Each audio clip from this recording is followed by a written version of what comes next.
à toutes et à tous, comment allez-vous? Ouais, j'avais envie d'un peu de changer. J'espère que vous avez fait une bonne rentrée. Moi, du coup, super, parce que figurez-vous qu'il m'est arrivé un truc, un miracle. Bon, vous savez que je vais parler de moi 5 minutes et après on passe à l'international. Vous savez que j'avais eu des problèmes avec mon père et je ne lui parlais plus depuis 17 ans. Il m'a renié. C'est-à-dire, il m'a dit, tu es plus ma fille. Je vous expliquerai un autre jour parce que ça aussi c'est très long. Et après, je suis revenue. Du coup, voilà, je me suis dit, ça va, on va pas se disputer pour ça, pour une connerie. Et en fait, mon père, il commençait à perdre le citron. Et donc, du coup, il avait bugué sur ce qu'on s'était dit. 4 fois, je suis revenue, et 4 fois, il m'a dit, va te faire foutre. Donc, du coup, le jour où il est mort, je suis pas allée à son enterrement. Bon, déjà, moi, les enterrements, c'est pas mon tripin. Enfin, je vous explique. Parce que moi, pour moi, une personne, quand elle est morte, elle est morte. En fait, je suis allée qu'à l'enterrement de ma grand-mère, l'enterrement de mon oncle, j'y suis pas allée. L'enterrement de mon père, j'y suis pas allée. Donc, l'enterrement de ma mère, j'irai parce que pour les préparatifs, mais c'est tout. Bah, je lui en voulais pour ce qu'il m'avait fait. Et en fait, je vous ai dit que je parlais plus à ma mère depuis, qu'on se parlait plus depuis quelques semaines maintenant. Donc j'ai repensé à ma vie en général, ma vie super top. Et finalement, je me suis rendu compte que en fait, à part que mon père il s'est fait avoir par des femmes, parce que du coup c'était un homme faible, en tout cas sur ce point-là. Et donc je me suis dit, en vérité, non, en vérité, j'ai plus de souvenirs, de beaux souvenirs avec mon père qu'avec ma mère. Et en fait, je me suis dit, ouais, quand même, on m'a payé les meilleures écoles de Marseille, on m'a payé le voyage avec le père de mes enfants aux USA. Quand je me suis fait avorter, il était là. Quand je me suis fait opérer du genou, il était là. Quand je me suis fait opérer du dos, il était là. Et je me suis dit, en fait, c'est ma mère. En fait, c'est ma mère qui a pourri notre relation. Et donc, j'avais pas mal parlé. En fait, j'avais dit à sa grognasse, qui nous a volé énormément d'argent, qu'elle finirait en enfer avec mon père. Parce que déjà, elle était croyante, mais elle nous a volé les sous. Donc, à un moment donné, vous voyez, il faut quand même être carré, tu vois, dans tes pensées. Et finalement, j'ai décidé de lui pardonner. Donc, mercredi, je sais pas pourquoi, d'un coup, il m'est venu le truc de me dire, tiens, je vais pardonner à mon père, en fait, parce que, en fait, c'était une pauvre personne qui s'est fait abuser par des chouins, comme on appelle. Et en fait, lui, il a tout essayé il a fait son possible pour m'élever, parce qu'en fait, mon père, il s'est marié avec ma mère, parce que ma mère, elle est tombée enceinte. Alors que mon père, il était encore marié. Il a divorcé, et après, il s'est marié de suite avec ma mère. Et il n'était pas obligé de le faire. Donc, du coup, je me suis dit, ouais, en vérité, tu es quand même un peu ingrate, tu vois, voilà. Et je me suis dit, ça va, je te pardonne, tu peux remonter un peu les étages.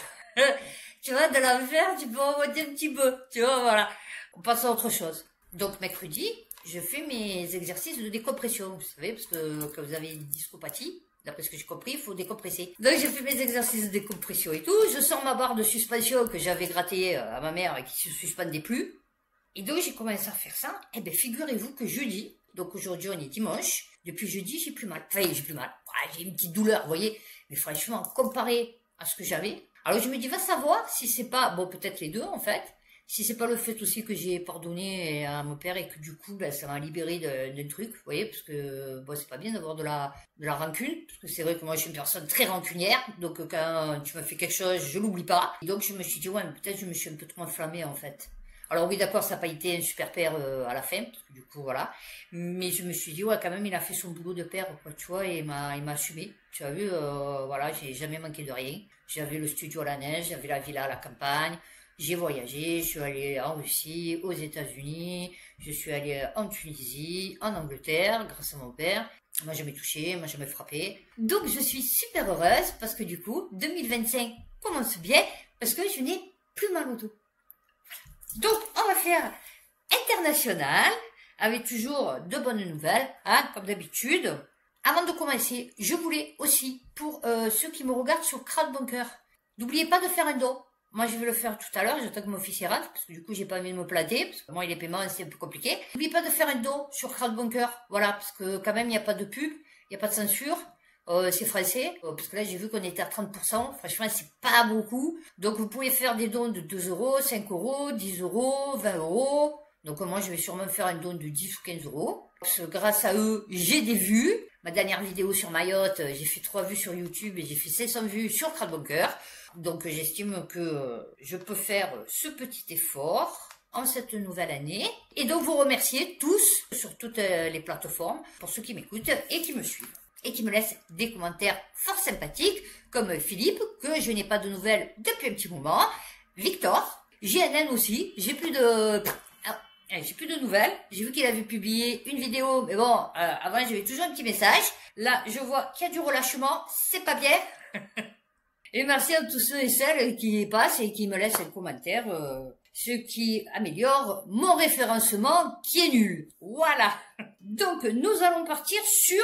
Allez, on va faire la Chine d'abord. Secretdefense.org. La Chine réussit un exploit spatial que ni l'Europe ni les États-Unis n'avaient réalisé, le lancement des premiers satellites autonomes du monde. Mais vous savez que les États-Unis, en vérité, sont bidons. En termes de technologie, machin et tout, il y a des pays comme la Chine qui les surpassent grandement. Enfin, d'après ce qu'ils disent, parce que bon, du coup, tout est relatif. Alors, la Chine vient de franchir une nouvelle étape dans le domaine de l'observation spatiale. Les premiers satellites au monde dotés de capacités de navigation autonome, autrement dit, les premiers drones satellites de l'histoire. Développés par la Shanghai Academy of Spaceflight Technology, ces satellites visent à révolutionner la surveillance et l'observation de la Terre depuis l'espace. Les satellites Seaway Gaojing 203 et Gaojing 204 lancés depuis le centre de lancement de satellites de Juikan. Oh ben ça alors, qu'est-ce qu'ils sont modernes ces Chinois! Ces nouveaux venus peuvent maintenir et ajuster leur orbite de manière indépendante grâce à des systèmes embarqués avancés utilisant la technologie radar à système d'ouverture, le SAR, et des charges utiles radar de haute précision. Elles augmentent également la réactivité des satellites, leur permettant de s'adapter rapidement. Ah bah oui, là c'est sûr que si le satellite il te dit putain, objet en approche, et que toi tu attends 10 minutes pour recevoir le signal, c'est sûr que c'est un peu mort après, tu vois. Pénètre les nuages, le brouillard et l'obscurité, offrant une vue ininterrompue de la planète. Quelles que soient les conditions météorologiques ou l'heure, cette capacité est cruciale pour une large gamme d'applications allant de la surveillance, des ressources naturelles et de l'infrastructure urbaine à l'aide en cas de catastrophe et à la surveillance. Et ça, vous voyez, et c'est le truc que je comprends pas. Ils filment toute la Terre. Donc, s'ils filment toute la Terre, haute résolution, 4K, HD, je sais pas quoi, logiquement, dans la nuit, le brouillard, la péninsule, j'en sais rien, tu vois toutes les infrastructures. Ah, il y a des brouilleurs. Tu les vois, les usines. Il y a des brouilleurs sur les usines aussi. Non, parce que sinon, tu vois tout ce qui se passe, du coup, dans les autres pays. Tout leur bordel, là, qui nous sortent, qui savaient pas, que machin, que ci, que là. En réalité, c'est de la merde, c'est ça? Non. Projet de constellation de télédétection commerciale Seaway, dirigé par la China Aerospace Science and Technology Corporation. Ce projet vise à établir un réseau d'au moins 28 satellites pour fournir des données d'observation de la Terre complète. Oui, mais alors d'où? J'ai pas compris, pourquoi il y a des murs, je sais pas, parce que là, s'ils passent au-dessus de la France, ils les voient toutes nos installations nucléaires, machin et tout, tu vois. Franchement, je comprends pas. Charente libre. 80 milliards de dollars de valeur. Le plus grand gisement d'or au monde vient d'être découvert. Et vous savez où il a été découvert? En Chine. Non, mais ils vont nous crever. Autant pendant 150 ans on a vécu américain, ou même plus de 16 ans peut-être, et autant là on va passer à l'ère chinoise. Un gisement d'or d'une valeur impensable en Chine, le bureau géologique du Yunnan a annoncé le 20 novembre la découverte d'un formidable trésor souterrain, en l'occurrence 1000 tonnes d'or, un gisement estimé au total à 83 milliards de dollars. C'est tout? Ah ouais. Une découverte forcément historique, possiblement jamais effectuée par le passé sur notre planète, et qui renforce un peu plus la Chine dans sa position de force sur le marché mondial du matériau, qu'elle possède en immense quantité sous ses sols. Ah ouais, vous avez vu, je suis très expressive. Une teneur en or record, 40 premiers filons d'or contenant environ 300 tonnes d'or jusqu'à une profondeur de 2000 mètres, en un premier temps été trouvés par les scientifiques. Une première estimation qui pourrait s'avérer encore sous-estimée. Kleenex? Vous voulez Kleenex? Toujours plus exceptionnel, selon cette même agence chinoise, la teneur en or du minerai atteindrait des niveaux extraordinaires, 188 grammes par tonne, soit plus de 17 fois la concentration considérée comme haute qualité dans l'industrie minière souterraine, fixée à 8 grammes par tonne, rappelle un article de Presse Citron. Et ça, ils nous ont jamais dit, il on trouvera plus d'or, hein, comme ils nous ont dit pour le pétrole. Non, parce qu'ils en trouvent toujours, en fait. Puisqu'on en était au gisement, observe Algérie. Gaz algérien, la nouvelle menace venue d'Europe. L'Europe, principal marché d'exportation du gaz algérien, s'apprête à mettre en place une nouvelle réglementation qui pourrait bouleverser les équilibres énergétiques actuels.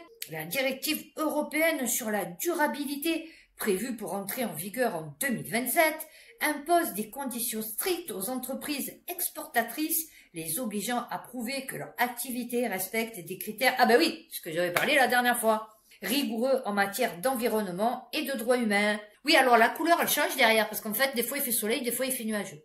Pour le gaz algérien, ce changement pourrait représenter un défi majeur. Les droits humains, c'est compliqué là-bas. Enfin, c'est compliqué de partout d'ailleurs. La directive européenne de durabilité, également connue sous le nom de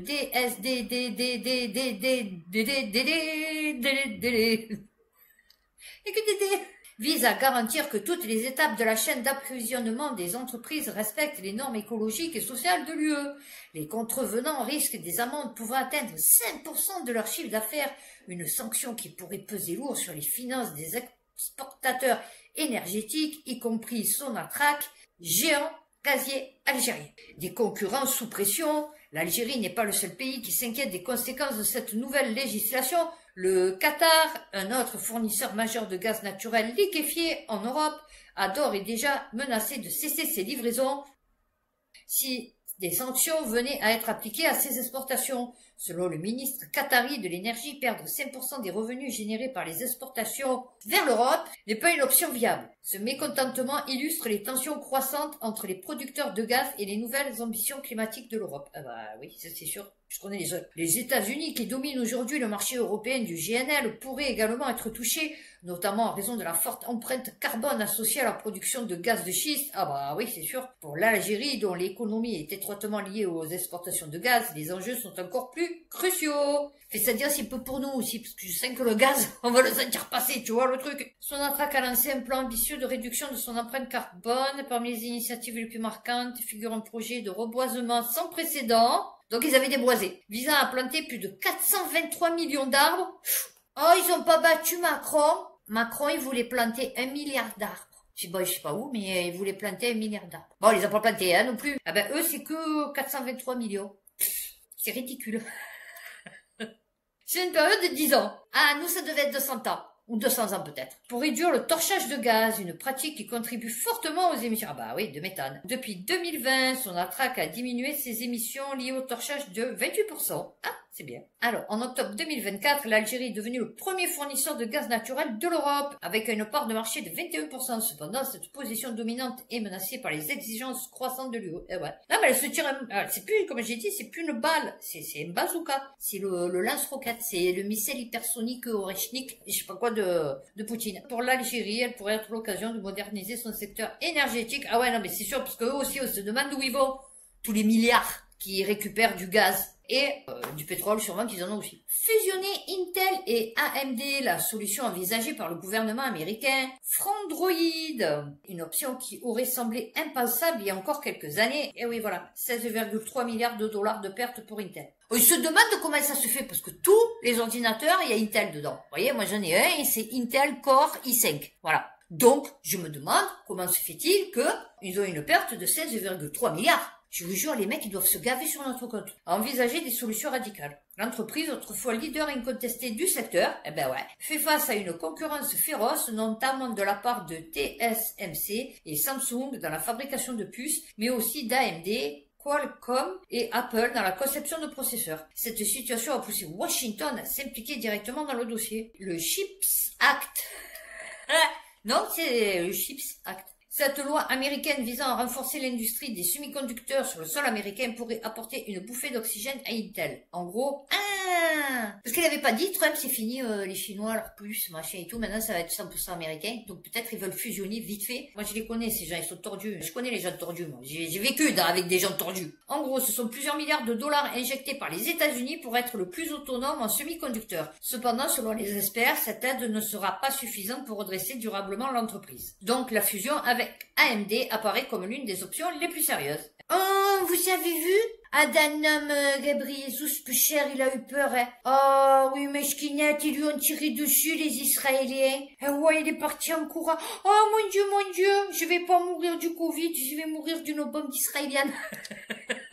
Eh ouais, RFI, le chef de l'OMS, s'exprime après avoir échappé à la mort lors des frappes israéliennes au Yémen. Ouais, mais qu'est-ce que tu foutais aussi au Yémen? Tu ne sais pas que c'est chaud bouillant là-bas? Eh ouais, il est allé voir les rebelles outils. Oui, je te demande pourquoi. Tedros Adhanom Ghebreyesus a raconté à la BBC que ses oreilles bourdonnaient encore depuis l'attaque survenue alors qu'il s'apprêtait à embarquer dans un avion à Sanaa. Oh, le bruit était si fort, si assourdissant en fait. J'ai encore des bourdonnements d'oreilles. Cela fait déjà plus de 24 heures. Je ne sais pas si cela a affecté mon oreille. Oh mon Dieu, comment je vais faire si je perds une oreille? Oh bah oui. La salle d'embarquement située à côté de nous a été touchée, puis la tour de contrôle. Oh, comment je vais faire pour prendre l'avion avec une oreille? Ah oui, non, mais parce que bon, du coup, il a laissé son oreille au Yémen. La situation était chaotique, les gens étaient perdus. Eh ouais, tu vois ce que c'est le bombardement. Tant qu'on n'y a pas goûté, oui, c'est pas ce que c'est. Les gens étaient perdus et couraient dans tous les sens sans pouvoir se protéger. Nous étions totalement à découvert, a-t-il décrit. Bon, enfin, tu étais dans une salle quand même, hein, je veux dire, bon, tu vois, tu étais pas dehors sur le tarmac, tu as vu. Bon, c'est juste une question de chance, sinon, si le missile avait dévié un tout petit peu, il aurait pu nous tomber sur la tête. Oh, par tout à c'est Bélénos! Explique-t-il tout en ajoutant, mes collègues ont dit, après tout cela, que nous avions échappé de peu à la mort. Une attaque très dangereuse. La palisse. Ben, tu sais, c'est rare quand les attaques, elles sont pas dangereuses, en fait. Non, parce que du moment qu'on t'attaque, c'est dangereux. Enfin, tu vois, sinon, c'est pas une attaque. Ces gens, on vient, on te tape la bise, tu vois, on se fait une petite fête, on se fait un petit brunch, tu vois, mais bon. Merci à tous mes amis, collègues et à tous ceux qui m'ont souhaité bonne chance pendant l'épreuve de ces derniers jours. Je suis particulièrement reconnaissant envers mes collègues et le personnel de l'aéroport qui ont fait preuve d'altruisme en essayant de me protéger au péril de leur vie. Ah ouais, non mais, nous avons réussi à évacuer notre collègue blessé vers Amman et il est stable. Mes pensées vont à nos collègues de première ligne et aux civils qui sont quotidiennement confrontés à de tels dangers que je ne savais pas qu'ils existaient. Jeudi, Israël avait annoncé avoir frappé des cibles militaires des rebelles Houthis, dont l'aéroport de Sanaa. Eh ouais, l'armée affirmant avoir répondu aux attaques répétées de ces insurgés qui lancent depuis des mois de nombreuses attaques contre Israël, enfin surtout contre les bateaux qui vont ravitailler Israël, en solidarité avec les Palestiniens. Les Houthis qui contrôlent de larges pans du Yémen dont la capitale sont soutenus par l'Iran, ennemi juré d'Israël. Oh bah là, il est plus très loin. Une installation civile, elle doit être protégée. Oh bah oui, surtout si je suis dedans. Ah ouais. Quant à savoir si Israël savait que le patron de l'OMS était à l'aéroport au moment des bombardements, Monsieur Tedros a déclaré « Nos vols, etc. sont connus internationalement. Je suppose donc que les gens qui veulent savoir le savent. Ce serait bien de poser la question à Israël. » Ben vas-y, pose-lui. A souligné le chef de l'OMS, la protection des installations civiles prévues par le droit international doit être respectée. Ah ouais, là tu es dans la merde. Qui le sache ou non, cela n'a pas d'importance. Peu importe que je sois là ou non, s'il s'agit d'une installation civile, elle doit être protégée sur la base du droit international. Ah ouais, mais tu es le chef de l'OMS. C'est tout. Donc, rien à foutre, le mec. A déclaré avoir vu une salle d'embarquement remplie de civils et d'avions civils. Ben ouais, c'est un aéroport, en fait. Garé sur l'aire de trafic. Ce que je sais, c'est que c'est un aéroport civil. S'il y a autre chose, je ne l'ai pas vu, mais je sais qu'il servait à l'époque à des vols civils.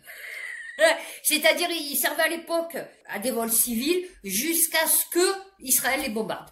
Voilà. Et maintenant, ils savent que c'est plus un aéroport de civils. C'est un aéroport de rebelles, terroristes, qui est soutenu par l'Iran et qui soutiennent la Palestine. Mon cœur va à nos collègues en première ligne et aux civils qui sont confrontés à de tels dangers chaque jour. Ah ouais. Vu ce qui se passe en Palestine, il serait temps de s'en apercevoir, en fait. Bon, Bachar el-Assad aussi, qu'il est parti en Russie.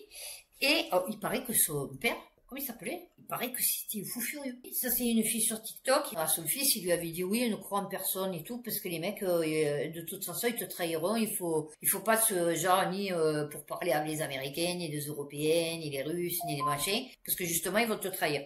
Bon, dans ce sens, il avait pas tort. Rifat al-Assad, oncle de Bachar et boucher de Hama, aurait fui Beyrouth au Dubaï. France 24. Selon deux responsables de la sécurité libanaise. Cet ancien chef des forces d'élite du régime, oh bah déjà quand tu dis ça, c'est compliqué, tu vois, avait acquis le surnom de boucher de Hama, en réprimant violemment la révolte qui avait éclaté dans cette ville syrienne en 82. Macron, avec les gilets jaunes, il les a défaussés. Hein. Il a réprimé violemment la contestation de son peuple. Tu vois ce que je veux te dire? D'après ses responsables, de nombreux membres de la famille Assad se sont rendus à Dubaï puis Beyrouth, tandis que d'autres sont restés au Liban. Les autorités libanaises n'ont pas reçu de la part d'Interpol les notices d'arrestation les concernant, notamment pour Rifat al-Assad, on dit ses responsables. Ah non, mais c'est bien. Mais pour rechercher quoi, tu vois, rien à foutre. Ah ouais, non, ils ont eu Bachar il est parti, c'est bon. Il paraît qu'ils leur font la misère là-bas, le Zelensky musulman. Enfin, islamiste, oui, non, parce que c'est pas pareil. Ouais, non, c'est pas pareil. Après, c'est pas pareil. Alors, le ministère des Affaires étrangères des Émirats Arabes Unis n'a pas répondu dans l'immédiat à une demande de commentaire. Octogénaire, putain, tu t'en rends compte. Rifat al-Assad est un frère de Hafez al-Assad. Ah, voilà! Hafez al-Assad. Ça y est, c'est bon. Défunt père de Bachar et président de la Syrie de 71 à sa mort en 2000. Ah oui, ça fait beaucoup. Ah ouais, non mais, bon, quoique Macron, on n'est pas loin, hein.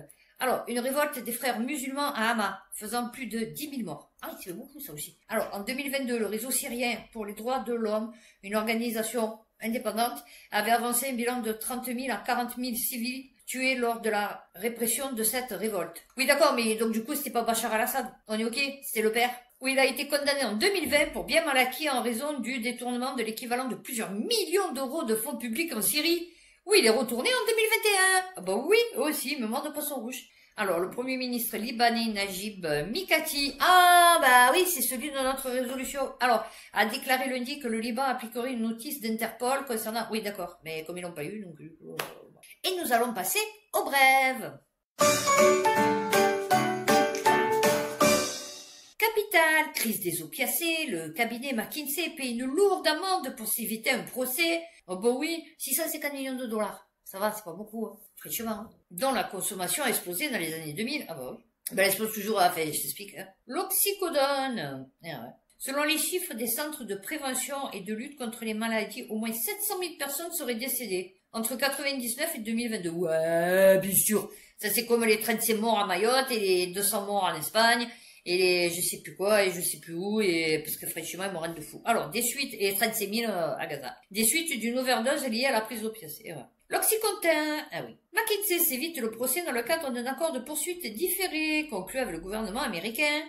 Accord pour ne plus conseiller d'entreprises faisant la promotion des opiacés. Voilà, McKinsey sera également sous surveillance pendant 5 ans. Ce n'est pas la première fois que le cabinet de conseil est épinglé par la justice américaine. Ah ouais. Ah ouais. Nous, en France, on prend que le top. En Europe et tout, on prend que le top. Ah oui. BFM Business. L'Égypte inaugure une centrale solaire de 500 millions de dollars à Assouan. Inauguré samedi une centrale solaire de 500 millions de dollars à Assouan, mais on n'a pas la photo, au sud du pays, dans le cadre de ses efforts pour stimuler la production d'énergie. Ok. Alors, une capacité de 500 mégawatts, achevée en seulement 18 mois. Elle devrait générer 1500, oui, voilà, 1500, non, c'est le devrait. 1500 gigawattheures d'énergie propre par an, soit suffisamment pour alimenter environ 300 000 foyers, tout en réduisant les émissions de CO2 à hauteur de 782 300 tonnes. Parce qu'ils ont beaucoup de coupures d'électricité, de jusqu'à 3 heures, à cause de l'usage intensif des climatiseurs. Et ouais, non, voilà. Non, c'est pas rigolo, c'est pas rigolo. Mobilité verte. Pour pallier aux ventes en perdition du Cybertruck aux États-Unis, Tesla envisagerait de l'exporter en Chine. Ça va être compliqué, il est pas beau. Non, il est pas beau. Ah non, je vous jure, il est pas beau. Qui c'est qui veut rouler là-dedans? Non, non, mais lol. Qui c'est qui veut rouler là-dedans? Non, non, mais la blague. Alors, une faible demande sur le marché nord-américain. Ah ben, c'est sûr. Non, non, alors, en plus là, le mec il vient de se suicider en se faisant exploser, se tirer une balle dans la tête, je vais te dire, bon, Tesla a vendu moins de 30 000 unités. Ben, c'est sûr que quand tu vois la Tesla et quand tu vois la Cybertruck, ouais, tu préfères mieux la Tesla basique. Tu vois, voilà. Selon le ministère chinois de l'Industrie, des Technologies et de l'Information, le Cybertruck est classé comme véhicule de catégorie M1 avec une autonomie de 618 km selon le cycle CLTC Bien que cette certification soit une étape vers la conformité réglementaire en Chine, elle ne garantit pas néanmoins une commercialisation imminente du Cybertruck dans le pays. Ah bah oui, c'est sûr. Ouest France, Israël compte doubler la population du Golan syrien occupé sans se confronter à la Syrie. Quant au projet de doubler la population du Golan syrien occupé et annexé par Israël, a été approuvé par le gouvernement hébreu selon un communiqué. Magnifique. Le Premier ministre démontre toute volonté d'entrer en conflit avec le pays. Ben non, parce qu'il y avait son pote maintenant. Il y a son pote, le Zelensky islamiste. Eh oui, non mais, du développement démographique, ben je sais pas comment ils vont faire, hein, parce que là, avec la guerre qu'ils font, tous les mecs, ils sont à moitié tordus, ou alors ils sont à moitié handicapés, ou alors ils sont à moitié drogués. Donc comme je t'ai dit la dernière fois, chérie Benji, si tu comptes augmenter ta population ou faire venir d'autres juifs, ça va être compliqué en faisant des guerres et en mettant ton peuple dans des situations comme ça, tu vois. À moitié handicapé, drogué, ou alors complètement fou. Ils vont pas faire de gosses, hein, chérie. Ouais, ils vont mettre des mois, des années, des machins. Putain, en une semaine, ça a été plié, le truc. Non, mais lol, y a personne qui a rien dit. Aujourd'hui, tout le monde comprend l'importance capitale de notre présence sur le Golan et non au pied du Golan. C'est pas tellement, hein. 30 000 citoyens israéliens vivent dans 34 localités du Golan annexées par Israël. Non, mais moi, j'aime bien qu'ils affirment, ouais, ça a été annexé par Israël. Y a personne qui dit rien. Ah ouais, non. Auquel s'ajoutent 23 000 Druzes. Une communauté dont la religion est issue de l'islam, qui se revendiquent pour la plupart syriens, tout en ayant le statut de résident en Israël. Ah oui, c'est ce que j'avais parlé la dernière fois. Eh ouais. Et j'ai fini pour les brèves. Alors, la vidéo finale. Donc, je vous explique, parce qu'à un moment donné, ils avaient sorti au début d'Internet, justement, faire un satellite géant, mais virtuel, vous savez. Et en fait, vous vous branchiez sur... je me rappelle plus, avec d'autres personnes, et en fait, pour écouter les bruits du cosmos, vous savez, et donc, je l'avais fait. Quand on est jeune, on est con. L'observatoire d'Arecibo, un géant de la radioastronomie, a été pendant des décennies l'un des instruments les plus importants pour l'étude de l'univers. Sa structure imposante, avec un réflecteur de 305 mètres de diamètre, était l'un des plus grands télescopes du monde. Un véritable trésor scientifique. Toutefois, en 2020, un effondrement spectaculaire a mis fin à cette ère. Que s'est-il passé pour que cet emblématique observatoire au service de la science depuis 1963 soit définitivement perdu? Voici ce qui a vraiment conduit à la fin tragique de l'observatoire d'Arecibo. Ça vous a tenu en haleine? L'observatoire d'Arecibo avait ouvert ses portes en 1963 à Porto Rico. Dès ses débuts, il a occupé une place prépondérante dans le domaine de la radioastronomie. Avec son immense réflecteur sphérique de 305 mètres de diamètre, il était capable de capter des signaux provenant des recoins les plus lointains de l'univers. Il a ainsi permis d'accomplir des découvertes majeures comme la détection du pulsar binaire en 1974, un exploit qui a valu un prix Nobel de physique à Russell Hulse et Joseph Taylor en 1993. En 1992, il a également été le premier à découvrir des exoplanètes autour d'un pulsar, un jalon important dans l'astronomie. L'observatoire a aussi joué un rôle stratégique dans la recherche sur l'ionosphère et la surveillance des objets proches de la Terre. Pendant plus de 50 ans, il aura ainsi été un phare pour la science. Cependant, au fil des ans, l'infrastructure vieillissante a commencé à montrer des signes de faiblesse, annonçant ce qui allait devenir une série de catastrophes évitables. Eh oui, là, parce qu'en plus, c'était évitable. Non, parce que je croyais qu'il allait y avoir inévitable, et en fait, il y a écrit évitable. Les problèmes ont commencé en 2017, avec l'arrivée de l'ouragan Maria. Ce passage a exercé une pression extrême sur les câbles de soutien du télescope qui ont été soumis à des tensions inédites. Bien que les premières inspections n'aient révélé aucun dommage majeur, les câbles avaient tout de même été affaiblis par les vents violents. Des réparations ont été proposées, mais elles ont été retardées à cause de divers obstacles, gestion complexe de l'entretien, problèmes logistiques et contraintes budgétaires. Oui, voilà, c'est sûrement ça. Non, c'est plutôt les contraintes budgétaires, je pense. Les équipes n'avaient pas anticipé que cette pression pourrait entraîner des dégradations à long terme et les composants fragiles du télescope pour continuer à se détériorer sans être correctement pris en charge. En août et en novembre 2020, 2 câbles auxiliaires ont montré des signes de défaillance majeure, suivis en novembre par la rupture d'un câble principal. Ce dernier incident a précipité une décision difficile de la NSF. Mettre l'observatoire hors service et entamer un démantèlement contrôlé pour éviter un accident encore plus grave. Bon, ils sont au milieu de la jungle, là, je veux dire, bon, tu vois. Le 1er décembre 2020, un autre câble déjà affaibli a cédé, provoquant l'effondrement de la plateforme d'observation. Vous voyez, c'était le petit truc en plein milieu. Il y a la bassine, et au-dessus, vous avez le petit truc qui est soutenu par les... c'est ça qui est tombé, quoi, en fait. Alors, cette dernière s'est écrasée sur la structure inférieure, endommageant gravement les tours de soutien et d'autres bâtiments voisins. Heureusement, aucun blessé, ok.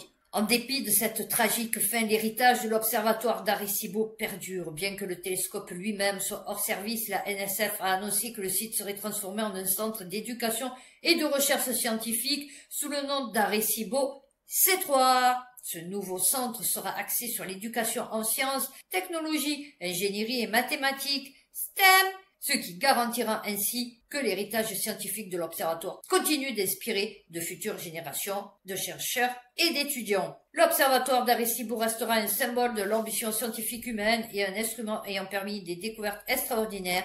Toutefois, son effondrement rappelle également l'importance d'une maintenance rigoureuse et proactive pour préserver ces instruments indispensables à la compréhension de l'univers. Enfin, bon, s'ils n'avaient pas les sous pour le réparer, je sais pas s'ils vont avoir les sous pour créer tout de recherche. Mais bon, voilà. Donc voilà, j'ai fini international. J'espère que cette vidéo vous aura intéressé. D'ici ma prochaine vidéo, prenez soin de vous, faites attention à vous et puis à bientôt pour une prochaine vidéo.